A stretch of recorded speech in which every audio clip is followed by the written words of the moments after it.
This is Sadlier, Level D, Unit 9B, Vocabulary. Our first word for this unit is auxiliary, which is both an adjective and a noun. So as an adjective, it means giving assistance or support, but not as an action. You can't auxiliary someone. Somebody can be auxiliary to a situation, meaning they are supporting that situation. So be careful when you use this word that you're not using it as an action because it isn't one. Your noun is a helper or an aid. So you can describe someone who is helping as auxiliary, the auxiliary support system, or you can say that the person is an auxiliary as a standalone thing. Your synonyms and antonyms are only for the adjective form. So your synonym is additional. Your antonyms are main, primary, and principal. Your other forms are the plural form auxiliaries. And then our sentence, if a person decides to help others during a hurricane, they become part of the auxiliary response team. You might write a sentence, maybe you're able to use a cheat sheet during an exam, or you're allowed to use your study guide or your notes of some kind. You could refer to that support as auxiliary support while you're taking a test. So maybe you're using those notes as an auxiliary while you're doing your exam and it made you get an A on the test, some sort of context there. Our next word is candid, which is an adjective. You might know this word. Candid photography is something you might be familiar with. It means frank, sincere, impartial, or unposed. So if you take a photo of somebody, they don't know you're taking it, it's a candid photo. It's an unposed photo. If somebody ran into my room right now and was like, smile, and took a quick picture of me, that'd be a very candid photo. But candid can also be used to describe maybe a person who is being very honest about what they're telling you. They're not biased about it. Sometimes it's a little bit rough at times if they're giving you a really candid answer to a question, but there is usually a lot of truth to it. Your synonyms are forthright, unbiased, and plain spoken. Your antonyms are insincere, evasive, misleading, and artful. Your other forms, candidly is an adverb. That's a really, really common form of this word. She candidly replied to my question, and then whatever her answer is. Candidness is the noun form, not as common. In that picture, you have someone yelling and he says, I despise everything you represent. That's a really candid comment to make, really just frank, straightforward, forthright, not biased at all. And then for our sentence, you asked for a candid response to the question. So I'm going to be honest and say that shirt looks terrible on you.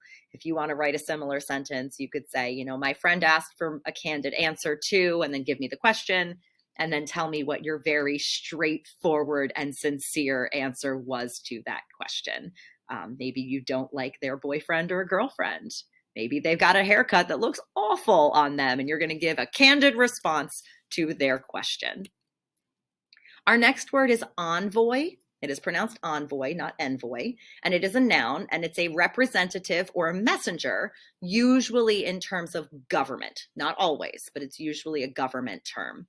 Your synonyms are ambassador, emissary, and minister. There are no antonyms. There's no opposite to this word, and your only other form is the plural noun form envoys. Just tap an S on the end.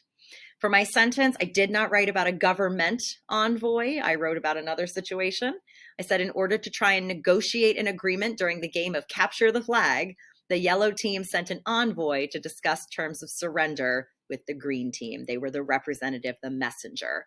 You might have a student that is the envoy to administration or a teacher or a school board, where they go and they represent the students and share what the students are thinking, but they are the person that has been sent to do it. They are an envoy. You might talk about that in terms of student council at school. You could write a sentence about the envoy from student council going to talk to the principal about some school-related issue. Our next word is feign. I love this word. Feign is a verb that means to pretend. And that picture makes me laugh because I am not much of a soccer fan, but my favorite part of soccer is when people pretend to be injured and they're like really over dramatic about it. They are feigning an injury so that they can stop running, I guess. I don't know. Soccer's a lot of running. Your synonyms are fake, sham, affect, and simulate. There are no antonyms to this word. Your other forms, you have your verb forms, feigning, feigned, and feigns. And then the person doing the pretending is a feigner. You don't hear that quite as much. And then again, my soccer player who is feigning an injury in my picture. My sentence is about the same thing because so entertaining to watch. The soccer player fell to the ground and feigned a grievous injury after the light bump from the opposing team. Maybe you have feigned a stomach ache to get out of taking a test or some sort of thing you needed to do. You faked some sort of injury or whatever the case may be. But essentially you are pretending, you are making something up when you are feigning whatever it might be. Our next word is flair. This is a noun. Be careful. It is not a verb. I have students that make that mistake. Flair is a natural quality, talent, or skill, or a distinctive style. So somebody that has really, really great fashion sense, you could say that they really have a flair for fashion. Maybe you have a flair for music or sports or writing, something where you have this sort of natural talent.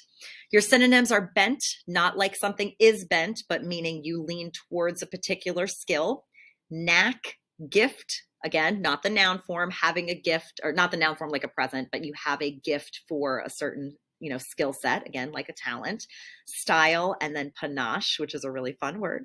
Your antonyms are inability and incapacity. Your only other form is the plural noun form, flairs. And my sentence, even though it is your first time doing sentence diagramming, you have such a flair for it that you've done every one perfectly. You have a natural ability to do it. Our next word, heterogeneous or heterogeneous, you can say it either way, is an adjective, and it means composed of different kinds or diverse. Hetero, as your prefix, means different things. Your synonyms are diverse, mixed, and assorted. Your antonyms are identical, similar, same, and primary.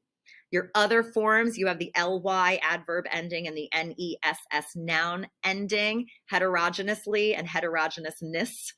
Not quite as common, kind of tricky to say.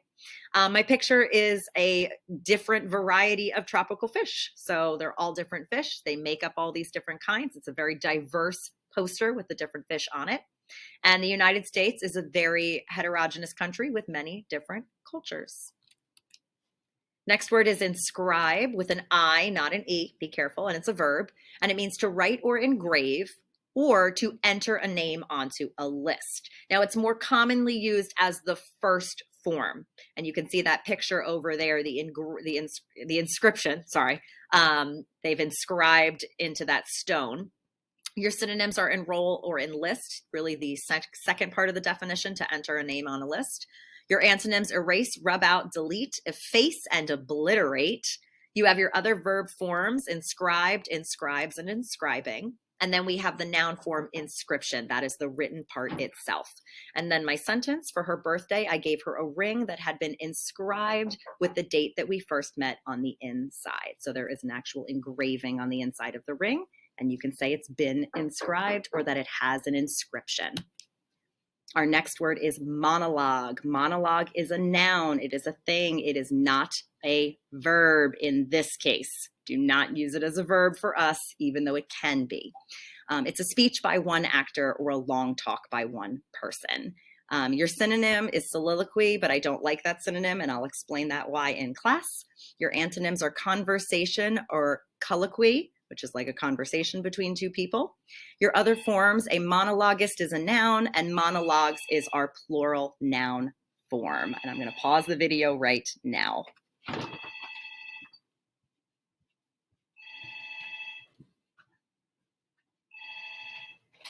Hello.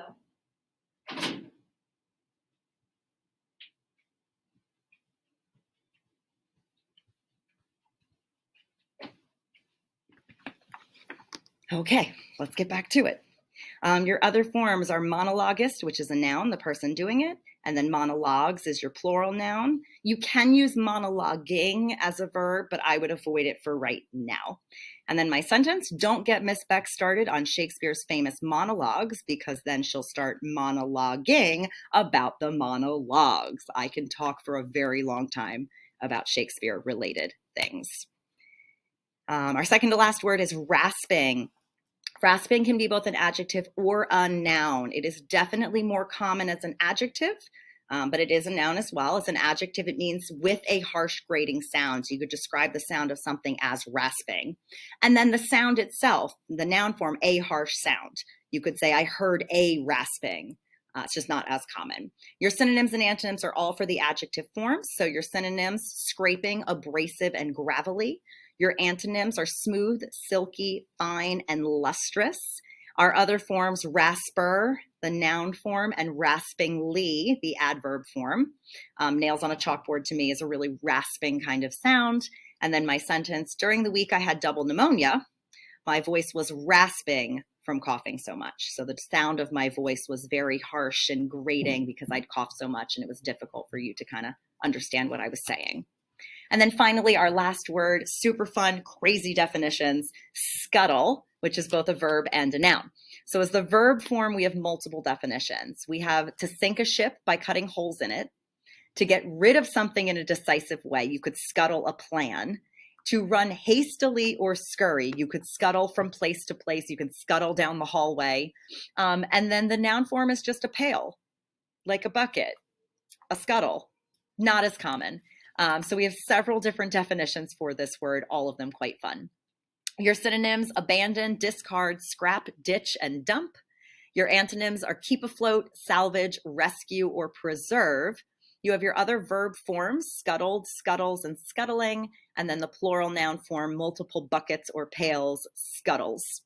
That picture is from Home Alone, and my sentence is about that as well. During the movie Home Alone, as the family scuttled around getting everyone ready to leave for vacation, they ended up forgetting one of their kids at home. So you could write a sentence using any of these multiple definitions for scuttle. Maybe not the part about sinking a ship unless you're really determined or you are secretly a pirate. But getting rid of something very quickly, you could scuttle your plans, or like I said, to run hastily, you could scuttle through the hallways because you were late for class. So this is Sadlier Level D, Unit 9B.